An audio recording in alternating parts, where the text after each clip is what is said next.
आज हम जाने वाले हैं एक ऐसे देश के सफर पर जो अपने अनोखे रहन सहन और संस्कृति के लिए हमेशा सुर्खियों में बना रहता है। ये देश भारत का भी पड़ोसी है और कई मामलों में बिल्कुल अलग पहचान रखता है। नाम है म्यांमार, जिसे पहले बर्मा के नाम से जाना जाता था। म्यांमार की सबसे ज्यादा चौंकाने वाली बात है यूरिन थेरेपी। ये थोड़ा अजीब है, लेकिन बहुत से लोग अब भी मानते हैं कि अपने मूत्र का सेवन या उपयोग करने से बीमारियां दूर होती हैं। कुछ लोग तो आंखों की सफाई के लिए भी इसका इस्तेमाल करते हैं। हालांकि यह वैज्ञानिक रूप से गलत माना गया है, लेकिन फिर भी यहाँ के कुछ हिस्सों में इस परंपरा को निभाया जाता है। म्यांमार दुनिया का 26वां सबसे बड़ा देश है और दक्षिण एशिया के एक महत्वपूर्ण कोने में बसा हुआ है। इसके उत्तर में भारत और बांग्लादेश हैं, उत्तर पूर्व में चीन और दक्षिण पूर्व में थाईलैंड और लाओस जैसे देश स्थित हैं। यह भूगोल इसे सामरिक दृष्टि से बहुत महत्वपूर्ण बनाता है। म्यांमार को युवा देश भी कहा जाता है क्योंकि यहाँ की आबादी की औसतन उम्र महज 29 साल है, यानी यहाँ की सड़कों पर आपको ज्यादातर नौजवान ही दिखाई देंगे। 1989 में इसका नाम बर्मा से बदलकर म्यांमार किया गया था, क्योंकि यहाँ की नई सरकार अंग्रेजों से जुड़े हर नाम को हटाना चाहती थी। म्यांमार की संस्कृति बहुत ही रंगीन और अलग तरह की है। यहाँ की सबसे दिलचस्प बात यह है कि पुरुष और महिलाएं अक्सर साड़ी या पैंट की जगह लुंगी पहनते हैं। इसे यहाँ लौंगी कहा जाता है। आप यकीन नहीं करेंगे, लेकिन यहाँ सरकारी दफ्तरों में काम करने वाले कर्मचारी भी लौंगी पहनकर आते हैं। उनके लिए यह एक आम और सम्मानजनक ड्रेस है। म्यांमार के लोग मानते हैं कि लौंगी सबसे आरामदायक कपड़ा है। न टाई की जरूरत, न बेल्ट की, और बस खुली हवा। म्यांमार की एक और दिलचस्प बात है वहाँ की चाय। आप सोचेंगे इसमें क्या खास है? चाय तो हर देश में पी जाती है, लेकिन म्यांमार में चाय को पिया नहीं बल्कि खाया जाता है। जी हाँ, यहाँ की एक मशहूर डिश है लापेत थोक, यानी टी लीफ सलाद।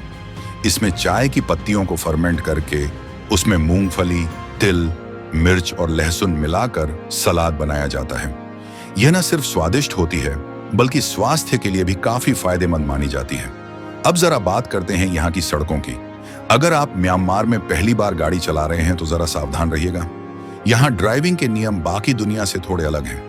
पहले गाड़ियां बाईं ओर चलती थीं, फिर अचानक 1970 में सरकार ने सब कुछ उल्टा कर दिया और अब गाड़ियां दाईं ओर चलती हैं। मजे की बात यह है कि कई पुरानी गाड़ियों का स्टीयरिंग आज भी बाईं ओर है, यानी गाड़ी राइट हैंड ट्रैफिक में चल रही है, लेकिन ड्राइवर लेफ्ट सीट पर बैठा है। इससे दुर्घटनाएं ज्यादा होती हैं, लेकिन यहाँ के लोग इसके एक्सपर्ट बन चुके हैं। अगर खान पान की बात करें तो म्यांमार में खाना बहुत ही सस्ता है। स्ट्रीट फूड का कल्चर बहुत पॉपुलर है और कई जगहों पर तो आपको सिर्फ 1 रुपये में चावल और खड़ी मिल जाएगी। कुछ रेस्टोरेंट्स में तो 2 वक्त का खाना सिर्फ 1 रुपये में मिलता है। म्यांमार का खाना थाईलैंड और भारत दोनों का मिक्स लगता है। यहाँ की कुछ फेमस डिशेज हैं, जैसे मोहिंगा, जो एक तरह की मछली और नूडल्स का सूप है। इसके अलावा शाह नूडल और बर्मीज खड़ी भी लोकप्रिय है। यहाँ की एक और खासियत है म्यांमार की बियर। जब भी आप इस देश में जाएं तो म्यांमार की बियर जरूर ट्राई करें, अगर आप पीते हैं। ये देश की सबसे पॉपुलर और लोकल ब्रांड है। इसका स्वाद बहुत ही हल्का और फ्रेश माना जाता है। यहाँ के लगभग हर होटल, रेस्टोरेंट और दुकान पर यह बियर मिल जाएगी।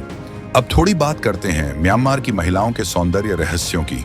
यहाँ की महिलाएं हमेशा अपने गालों पर पीली क्रीम जैसी चीज लगाए रहती हैं। इसे थन्नाका कहा जाता है, जो एक पेड़ की छाल से बनाई जाती है। इसका उपयोग महिलाएं धूप से बचने और त्वचा को जवान बनाए रखने के लिए करती हैं।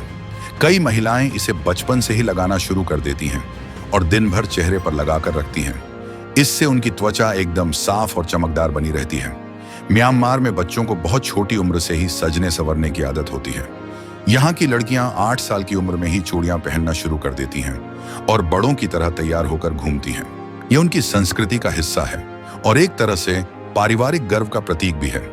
कई सर्वेक्षणों में म्यांमार को दुनिया के सबसे आलसी देशों में गिना गया है। यहाँ कई लोग सरकारी नौकरी सिर्फ इसलिए करना पसंद करते हैं क्योंकि उसमें आराम बहुत मिलता है और अतिरिक्त कमाई के अवसर भी अधिक होते हैं। देश की अर्थव्यवस्था काफी हद तक खेती, जंगलों और मछली पालन पर निर्भर करती है। लगभग 40% आबादी खेती ही करती है। यहाँ से चावल, दालें और अन्य अनाज एशिया के कई देशों में निर्यात किए जाते हैं। दोस्तों, अगर आप प्राकृतिक सुंदरता और शांति की तलाश में हैं, तो म्यांमार आपके लिए बहुत ही उपयुक्त स्थान है। यहाँ के पहाड़, झीलें, पगोड़ा और हरे भरे जंगल सब कुछ बहुत ही सुंदर है। यहाँ का सबसे प्रसिद्ध त्योहार है थिंगयान, जिसे वाटर फेस्टिवल भी कहा जाता है।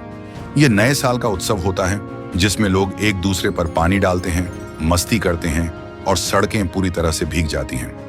म्यांमार में हर साल एक बहुत ही खास रिवाज होता है जिसे शिनब्यू समारोह कहा जाता है। इसमें छोटे बच्चों को कुछ दिनों के लिए बौद्ध भिक्षु बनाया जाता है। 2025 में यह त्योहार और भी रंगीन रहा और इसमें बच्चों ने पारंपरिक कपड़े पहनकर मंदिरों में जीवन की पहली शिक्षाएं ली।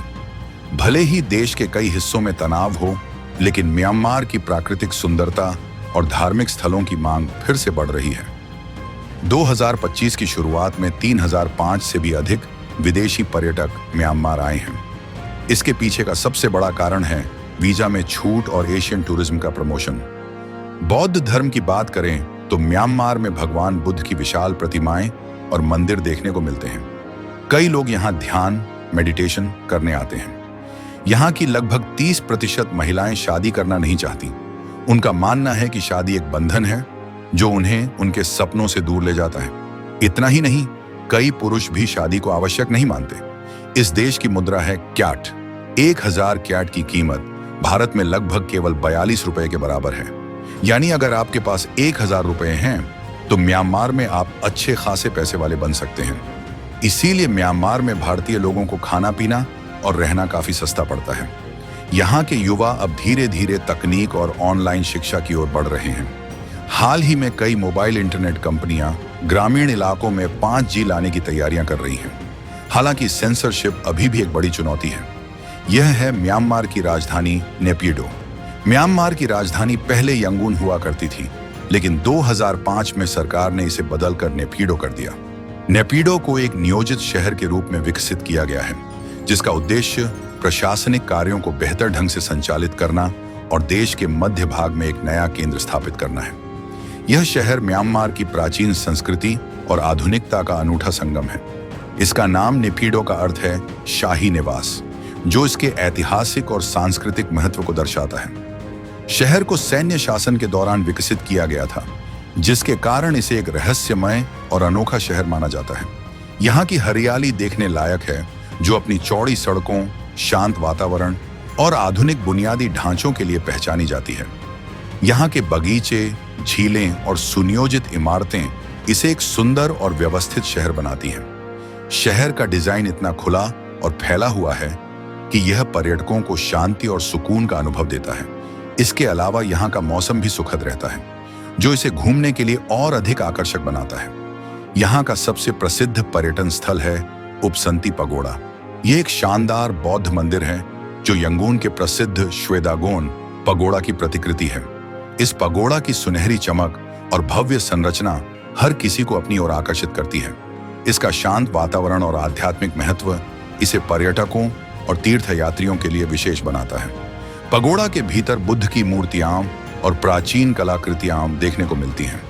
यह स्थान न केवल धार्मिक महत्व को दर्शाता है, बल्कि म्यांमार की समृद्ध संस्कृति को भी उजागर करता है। यह सुंदर देश 6,76,578 वर्ग किलोमीटर में फैला हुआ है, जो इसे दक्षिण पूर्व एशिया का सबसे बड़ा देश बनाता है। इस देश में वर्तमान समय में लगभग 5,53,00,000 लोग निवास करते हैं और जनसंख्या घनत्व के अनुसार यहाँ प्रति वर्ग किलोमीटर में लगभग 84 लोग जीवन यापन कर रहे हैं। तो दोस्तों, अगर आपको म्यांमार देश की हमारी यह वीडियो, जानकारी और मेहनत पसंद आई हो तो इसे एक लाइक दें, शेयर करें और चैनल को सब्सक्राइब कर बेल आइकन जरूर दबाइए, ताकि आने वाली नई वीडियो आपसे मिस ना हो। हम मिलेंगे अगली वीडियो में। तब तक के लिए नमस्कार, अपना ख्याल रखें।